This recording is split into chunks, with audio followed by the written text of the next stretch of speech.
മെനുവിൽ ഉൾപ്പെടുത്തിയിരിക്കുന്നത് ഓപ്പറേഷൻ സിന്ദൂറിൻ്റെ ഭാഗമായിട്ട് ഇന്ത്യ തകർത്ത പാകിസ്ഥാനിലെ വ്യോമതാവളങ്ങളുടെ പേരുകളാണ്. അതാണ് ആ മെനുവിൽ ഉൾപ്പെടുത്തിയിരിക്കുന്നത്.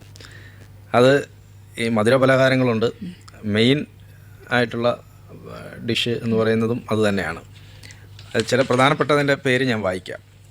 ഒന്ന്, റാവൽപിണ്ടി ചിക്കൻ ടിക്ക മസാല. ഈ റാവൽപിണ്ടി വ്യോമസേനാ താവളം ഇന്ത്യ തകർത്ത വ്യോമസേനാ താവളമാണ്. അതുപോലെ തന്നെ റഫീഖി റാരാ മട്ടൻ, അതാണ്. അത് അവിടെ വന്നാൽ കഴിക്കാം. അത് റഫീഖി വ്യോമത്താവളം, അതും നമ്മൾ തകർത്തതാണ് ഓപ്പറേഷൻ സിന്ദൂറിൻ്റെ ഭാഗമായിട്ട്.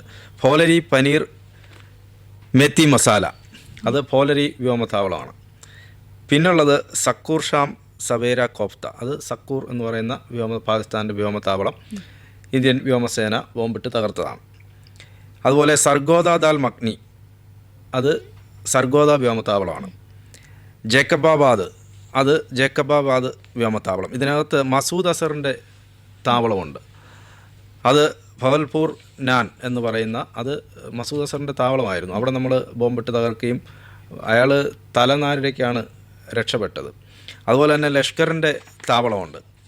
ലഷ്കറിൻ്റെ കേന്ദ്രമാണ് നമ്മളീ പറയുന്ന മധുരപലഹാരങ്ങളുണ്ടല്ലോ, മധുരപലഹാരങ്ങളുടെ കൂട്ടത്തിലുള്ള അതിലൊന്ന് ലഷ്കറിൻ്റെ താവളമാണ്.